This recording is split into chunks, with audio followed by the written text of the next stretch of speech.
Hello, ദീപാവലിയായിട്ട് food അടിക്കാനായിട്ട് നമ്മൾ നേരെ പോയത് പുഞ്ചക്കരിയിലായിരുന്നു കേട്ടോ. അവിടുത്തെ ടോഡി ഷോപ്പിലായിരുന്നു ഫുഡ് അടിക്കാൻ വേണ്ടി പോയത്. ആംബിയൻസ് ഒക്കെ നല്ല സെറ്റായിരുന്നു. ചെന്ന ഉടനെ തന്നെ അവർ നമ്മളോട് ഫ്രൈ ചെയ്യാനും പൊള്ളിക്കാനും ഒക്കെ ഉള്ള മീൻ സെലക്ട് ചെയ്യാൻ പറഞ്ഞു. ഇത് ചെമ്പല്ലാണ്. ചെമ്പല്ലി, കട്ട്ള, സിലോപ്പി, ആവോലി, ഇളമീൻ, പുന്നാര, വരാല്, ഹമൂറ്, കരിമീൻ, ഫിഷൊക്കെ അവരിങ്ങനെ ഓൾറെഡി മാരിനേറ്റ് ചെയ്ത് വെച്ചിട്ടുണ്ടായിരിക്കും. നമ്മൾ അതിൽ നിന്ന് സെലക്ട് ചെയ്ത് കൊടുത്താൽ മാത്രം മതി. അപ്പോൾ ഫുഡ് വെയിറ്റ് ചെയ്തിരുന്ന ടൈമിൽ നമ്മൾ കള്ളൊക്കെ മേടിച്ചു. ആൻഡ് അങ്ങനെ ഇരുന്നപ്പോഴത്തേക്ക് നമ്മുടെ ഫുഡ് എത്തി. നമ്മൾ അഡീഷണൽ ആയിട്ട് പിന്നെ പറഞ്ഞിട്ടുണ്ടായിരുന്നത് കണവയായിരുന്നു. പിന്നെ കൊഞ്ച് റോസ്റ്റ് പറഞ്ഞിട്ടുണ്ടായിരുന്നു. കപ്പ, ചോറ്, അപ്പം, പൊറോട്ടയൊക്കെ ആയിരുന്നു നമ്മൾ പറഞ്ഞിട്ടുണ്ടായിരുന്നത്. നമ്മൾ സെലക്ട് ചെയ്ത് കൊടുത്തതിൽ ഒരു മീൻ നമ്മൾ പൊള്ളിക്കുകയാണ് ചെയ്തത്. കരിമീൻ നമ്മൾ പൊള്ളിക്കുകയും ചെയ്തു. പിന്നെ ഒരു മീൻ നമ്മൾ ഫ്രൈ ചെയ്യുകയും ചെയ്തു.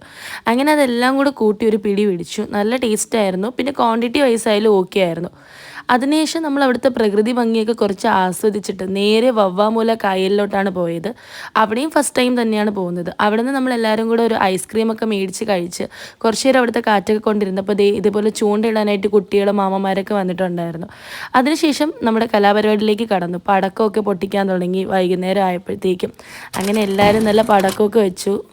ഒരു 3-4 വർഷത്തിന് ശേഷം ഇപ്പോഴാണ് പടക്കം ഒന്ന് പൊട്ടിക്കുന്നത്. കഴിഞ്ഞ വർഷം ഇതേ സമയം വണ്ടിയിൽ നിന്ന് വീണ് ഗപ്പെടുത്ത് കിടക്കുകയായിരുന്നു. രാത്രിയിൽ നല്ല അടിപൊളി ചെട്ടിനാട് ചിക്കനും ഇടിയപ്പവും ഒക്കെ കഴിച്ചിട്ട് നമ്മൾ നേരെ വീട്ടിലേക്ക് സ്ഥലം വിട്ടു.